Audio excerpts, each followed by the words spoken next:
You voted on this topic and now I'm delivering it. Today I'm going to be talking to y'all about why the Saiyans in Dragon Ball Z are allegories for foundational Black Americans. We're going to dive deep into this topic.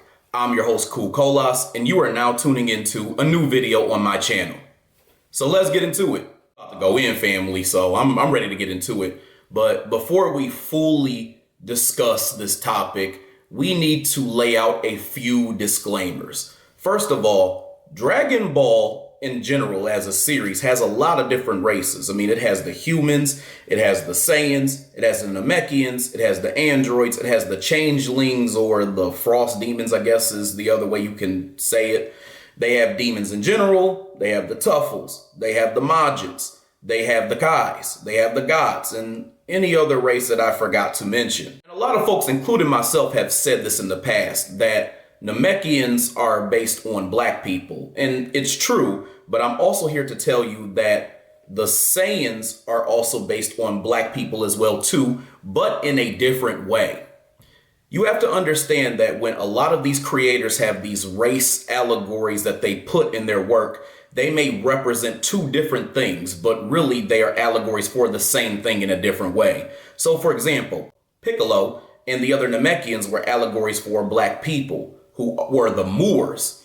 And also the idea that there is a Black diaspora in general, whereas the Saiyans represent foundational Black Americans specifically. Now let's go ahead and break down the Saiyans. The Saiyans look like white humans, and they are also able to turn into monkeys, and they also have tails as well too.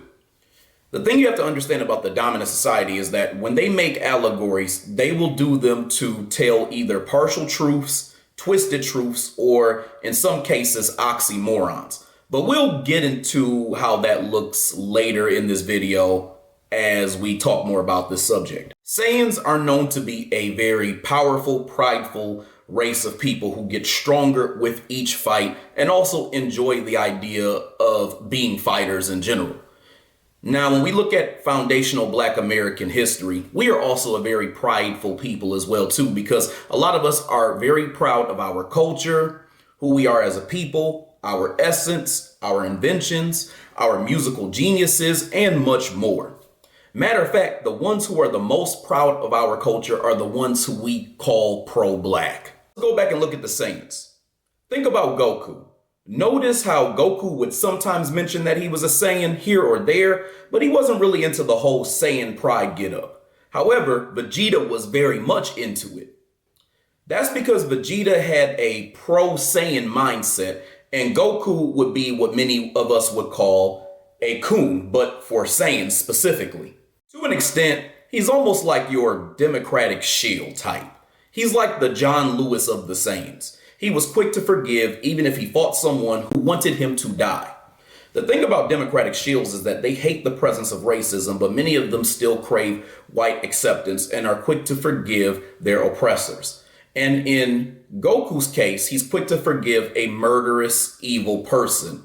But the thing is that a lot of these Black folks who are Democratic Shields, they don't tend to try to rectify things and evils in the world on behalf of Black people or what Black people experience exclusively. If anything, they put the needs of Black people to the wayside. See, us pro-Black foundational Black Americans are like the anti-heroes of society. We don't want bad for folks, but we are prioritizing our group specifically. And Vegeta, to a certain extent, was an anti-hero who prioritized himself specifically. He was the Prince of all Saiyans, as he would say over and over and over again. And really, to be honest with you, when he would do that, that really was about cultural pride. Although people would laugh at his anger, myself included, because sometimes that shit was funny as hell, I knew the real. I knew what they were trying to do with his character. He was written as a character who they were trying to buck break and soften up to a certain extent. And once he was softened up, they called that character development. This is a lot like foundational Black Americans, when we're pro-Black, that is. And when they say that we are too radical and we need to embrace being advocates for other quote unquote people of color, or we need to embrace the stop Asian hate narrative, or all these causes that have nothing to do with us and much more. The Saiyans were also known to be a very brutal race of individuals who would go around destroying things and people, although they were controlled. But what people need to realize is that in some of these shows and movies, these producers, whether they're the dominant society or their tools, will sometimes present allegories and then attach their own lies and revisionist messages to that allegory. In the case of the Saiyans, by making them seem barbaric, it mirrors the narrative that's often portrayed about foundational Black Americans. We are degenerates who murder, even our own, steal, make up the majority of societal crimes, and all this other nonsense that is projected about our culture. And this is why they often had Vegeta be the scapegoat for killing his own people, like Nappa, for example. And then he tried to harm others, like the Tuffles, and then some of the Namekians too when he was on Namek. Another deceptive message that they attempt to tell is one where they try to project themselves, and in the case of Toriyama, because he's Asian, those who they admire, that being the dominant society, while trying to portray us at the same time. So again, I said that Saiyans are symbolic of foundational Black Americans, but from an optic standpoint, they're portraying white people. People always wonder things such as, why are a lot of foundational Black Americans so good at sports? Or why do we have this incredible power to persevere despite all of the racism and oppression that we face? Or as my man HBK from Wrestling with Racism would often say, turn shit into gold. A lot of that power is in our melanin, along with us having the spirit of Majara, as Tariq always refers to. And Brother Kaba also has a term for this too. He likes to call what we experience being this thing where we are activating our super sapien. Speaking of fighting others, one thing about foundational Black Americans is we are the only cultural group that in large numbers will actively stand up to and fight back against oppression and racism. This is why people like to go around and bitch about us being victims and all this other nonsense that they like to say. It's a straw man argument that's used against us as an attack, since we are the only ones with the self-esteem to stand up for ourselves. This is shown, for example, in Dragon Ball Z when Bardock chooses to start a revolt to fight back against Frieza, which is kind of similar to many groups that have tried to fight back as foundational Black Americans in America against racism, oppression, and slavery. Think about groups such as the Black Panthers or even the Maroons if we do go back to slavery. Thing is, other groups tend to fawn or freeze when they are conquered or attacked. They either act helpless while getting knocked the fuck over in their homeland, or they become the dominant society's tools and then they start tethering. Dragon Ball Z, we see this quite a bit, starting with the Namekians. In the past, I said that they were represented by Black folks, but more so Black folks in the diaspora. When Frieza got to Namek, notice they didn't really fight back for real like that. They were known more so to be a peaceful group of people. There were a few folks in the village, obviously, like Nail, who tried to fight back. And then obviously you have Piccolo as well too. But these individuals specifically represented those non-foundational Black Americans or Black immigrants who are riders, those who will fight back against oppression, because you have them. You have some of these Caribbeans who will fight back against racism and will get on code with us. You have some of these Africans who will fight back against racism and get on code with us. You have some of these British people who will get on code and start fighting racism. Those who will stand up to oppression and racism are few and far between. And the story with Namek kind of showed this to a certain extent. The rest of those Namekians just cowered and started hugging up on each other and shit. Let's go ahead and think about Frieza's soldiers. Specifically, I want to focus on his two main men and then the Ginyu Force. Frieza's army were basically symbolic of anti-Black tethers. Think about the Hispanics, the Asians, the Indians, and other groups, etc., that will tether against foundational Black Americans. Many of these folks will come over and be very anti-Black and will often side with the speculated white supremacists in the dominant society. They are the tools of the dominant society that they have bowed down to and will also do their dirty work. They are just trying to survive and get it in wherever they can. And in the case of Frieza, they see him as so powerful that they have to adopt a if you can't beat them, join them type of attitude. And they take whatever opportunities that they can get to serve him. That's why a lot of them will cower at his feet and call him Lord Frieza and all this other stuff. Even think about nomenclature when it comes to Frieza and his army men. All of Frieza's people are named after something that's related to coldness or cold containment things. Because think about it, you have Frieza, which is like freezer, Cooler, which is like cooler, and then King Cold. And there's also a character named Frost who is also a cold character, but he's in another dimension, and he's of the same race as everybody I just named. But notice also that his top men are named after items that require refrigeration for preservation. You have Apule, which is like apple. You have Kui, which is like kiwi. And then you have Dodoria and Zarbon, who are named after fruits. That being that there's the durian fruit, which is what Dodoria is named after, and the pomelo, which in Japanese is known as Zaban, which is what Zarbon is named after. And then the Ginyu Force, a lot of them are named after dairy products. I mean, Goldo means yogurt, Raccoon means cream, Burger means butter, Jace means cheese, and Ginyu is meant to be milk. As far as Frieza himself goes, he's clearly a white supremacist, no question about it, but he's a blatant, hateful racist specifically. He also is white in actual color and is associated with coldness. Not to mention there is a terminology that is often used to represent the dominant society's racism where they say it's like coldness or cold as ice.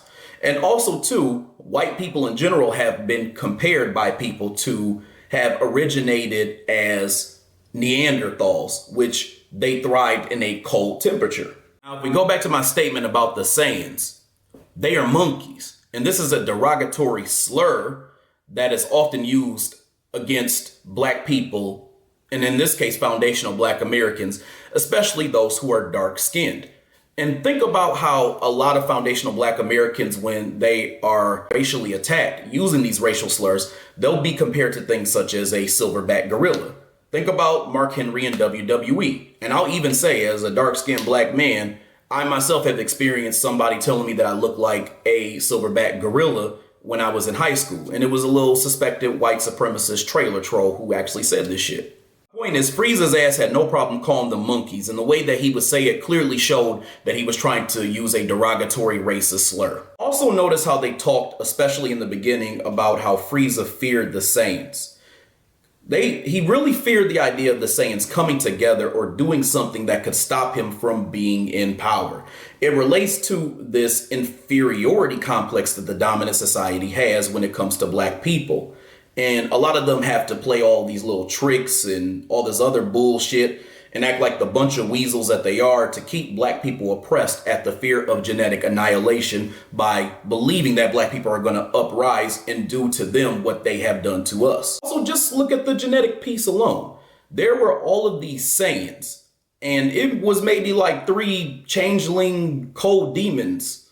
And if you think about it, you know, you really didn't see very many of them. So it had to be a thing of them mimicking the practices of the dominant society through Frieza's character. Because Frieza, by reducing the number of Saiyans, was able to control the Saiyans that he had basically in his grasp. It's kind of like the dominant society where they often do population control and population tailoring in order to reduce the number of black people who are in society. That's why if you look at, the census, it's fluctuated between the percent of 12 and 19 since the late 1700s. What that shows you is that they've been doing things in order to tailor off the population so they have a small number of black people to control. It kind of goes back to some of the things that a lot of these pro-black scholars have said in the past. The dominant society doesn't want to just totally annihilate the complete population of black people. They want to tailor it off so there's enough to control. And Frieza was trying to do that to a certain extent. But again, he only had like 3 people in his race that we knew about. Hell, think about it, y'all. We ain't even seen Frieza's mama the whole time that we known him. For all we know, it could have been a bunch of men giving ass births amongst each other. Because, I don't see no women. And Frieza seems like he's a little sweet, and he'd be down with that type of shit. I mean, dude done flirted with Goku when he said, all right, big guy, whatever turns you on. And then he was flirting with Yamcha in Dragon Ball FighterZ when he kept calling him handsome. By the way, with me saying that, that's no shade to anybody who's gay, but it's a well-known thing that people can see that Frieza's either a bit effeminate or he may just be straight up gay. And we know the dominant society has used racist homoeroticism to harm black men in slavery by buck breaking them. With the King Cole character, he was symbolic of that nice, speculated white supremacist who would smile and give you a handshake and act like they were cool with you, but then would harbor anti-black vitriol that every now and again would show up in their attitude. Think about when Trunks killed Frieza and then he tried to offer him a spot as his new son. But when Trunks was not cooperating with him and was ready to challenge him and he wasn't really feeling him and all that, he just out of nowhere was like, "You're a dirty little Saiyan."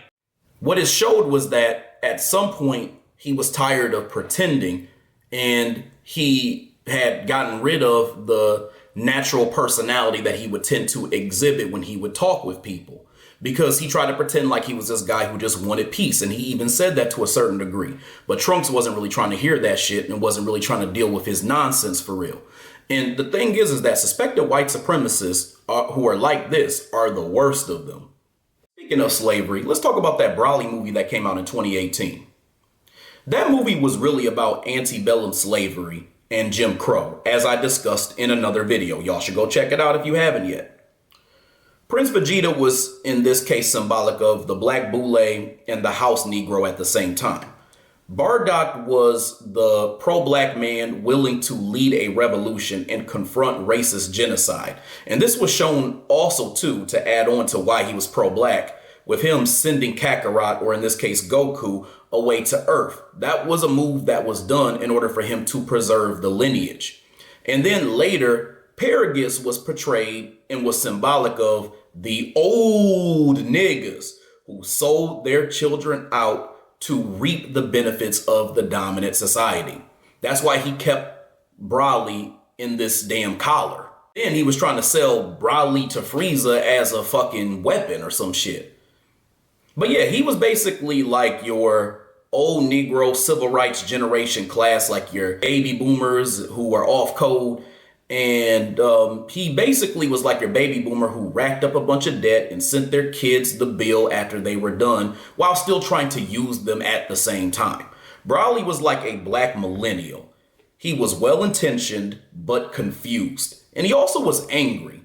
And he was angry that there was nothing there for him. Now, they didn't make that explicitly Broly's thing in the movie, but it's symbolic of the way that we operate as black millennials who want real justice and want to do something that makes a difference and don't want to be basically caged into a box because a bunch of people who were supposed to lead the charge didn't really get anything popping or really fight back. Because think about it, Paragus, this entire movie and really the entirety of us knowing him, even from the first iteration of him being done, was very weak. Let's be real. You can see these allegories closely and they mimic our past and our present, even down to customs. The thing is, we are a group of people as foundational black Americans who have African genetics, but we built up America through slave labor. The white supremacists stripped us of our culture and we were forced to make a new culture with what we had, even while being forced to adopt colonial aspects or trying to revamp new versions of colonial things and trying to take its origin away later. As Dr. Claude Anderson has said in his speeches in the past, we have to have some form of culture, and we know that. That's why they gave us these symbolic holidays that are either based in slavery aspects or are vastly whitewashed, and we are subconsciously taking up this mentality that we celebrate them because we want a day off from work, we want to be able to relax, and then we want to be able to see family we typically don't get to see. Or another thing that we do is we get into business culture and being professional the way the dominant society is intending, but some of us will try to still be able to show up as us in those spaces. So we'll try to, normalize a culture where we're able to wear our hair the way we want to and all this other stuff while still operating the way the dominant society has basically created us to operate in. I want you to take what I just said and think about the Saiyan gear. The Saiyan gear really was Frieza gear, although we keep calling it Saiyan gear.